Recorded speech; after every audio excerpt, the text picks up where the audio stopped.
আজকের রেসিপি সম্পূর্ণ নিরামিষ থোর ঘন্ট। তার জন্য নিয়েছি একটা থোর। থোরটাকে প্রথমে খোসাটা ছাড়িয়ে নেব। থোরের খোসাটা ছাড়িয়ে নেওয়ার পরে ধুয়ে দু টুকরো করে কেটে নেব থোরটাকে। তারপরে আলু ভাজার মতো করে লম্বা লম্বা করে কেটে নেব।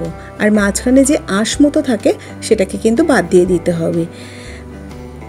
এবারে 1 চামচ নুন দিয়ে থোরটাকে ভালো করে হাত দিয়ে চটকে আধ ঘন্টার জন্য রেখে দেব।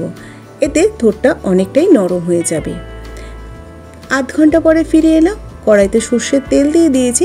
তেলটা ধোয়াটা গরম করে নিয়ে ফোড়নে তেজপাতা, শুকনো লঙ্কা আর গোটা জিরে দিয়ে দিলাম। তারপরে দিয়ে দিলাম ডুমো ডুমো করে কেটে রাখা আলু। আলুটাকে 1 থেকে 1.5 মিনিট নাড়াচাড়া করে নেওয়ার পর আদা, লঙ্কা আর জিরে বাটা দিয়ে দিলাম। তারপরে দিয়ে দিয়েছি হলুদ গুঁড়ো, নুন। আগেই নুন দিয়েছি থোর মাখার সময়, এখন একটু নুনটা বুঝে দিলাম। আর দিয়ে দিচ্ছি 1/2 চামচ কাশ্মীরি লাল লঙ্কার গুঁড়ো। সমস্ত কিছুকে ভালো করে কষিয়ে নেব গ্যাসের ফ্লেমটা মিডিয়ামে রেখে দিয়ে। তারপরে দিয়ে দিলাম 3 চামচ মতো গোবিন্দভোগ চাল, ধুয়ে পরিষ্কার করে দিয়ে দিলাম। গোবিন্দভোগ চালটাকে দিয়ে মশলার সাথে প্রায় 3-4 মিনিট নাড়াচাড়া করে নেওয়ার পরে থোরটা দিয়ে দিলাম। থোরটাকে দিয়েও গ্যাসের ফ্লেমটা মিডিয়ামে রেখে মশলার সাথে কষিয়ে নেওয়ার পরে তারপরে থোরটা সেদ্ধ হওয়ার জন্য জল দিয়ে দেব। চালটাও সেদ্ধ হবে, একটু জলটা বেশি পরিমাণেই দিতে হবে। গ্যাসের ফ্লেমটা মিডিয়ামে রেখে দিয়ে নাড়াচাড়া করে ঢাকা দিয়ে রেখে দেব থোর, আলু, চাল সব কিছু সেদ্ধ হওয়ার জন্য। বেশ কিছুক্ষণ পর ঢাকাটা খুলে নিলাম। থোর, আলু, চাল সব কিছু খুব সুন্দর সেদ্ধ হয়ে গেছে।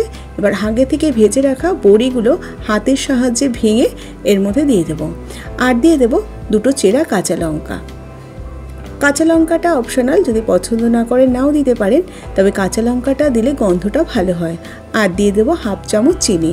যেহেতু নিরামিষ থোর ঘন্ট, একটু মিষ্টি না দিলে কিন্তু স্বাদটা ব্যালেন্স হয় না। মিষ্টিটাকে দিয়ে ভালো করে নাড়াচাড়া করে নিয়ে এবার দিয়ে দেবো 1/2 চামচ গরম মশলা গুঁড়ো আর বেশ কিছুটা পরিমাণে ঘি আর গরম মশলাটাকে দিয়ে নাড়াচাড়া করে গ্যাসের ফ্লেমটা বন্ধ করে ঢাকা দিয়ে রেখে দেবো যতক্ষণ পরিবেশন না করছি। একবার এইভাবে গোবিন্দভোগ চাল দিয়ে থোর ঘন্ট বানানোর অনুরোধ রইল। আজ তাহলে আসি, আবার হাজির হয়ে যাব নতুন কোনো রেসিপির সাথে। ভালো থাকবেন, সুস্থ থাকবেন। ধন্যবাদ।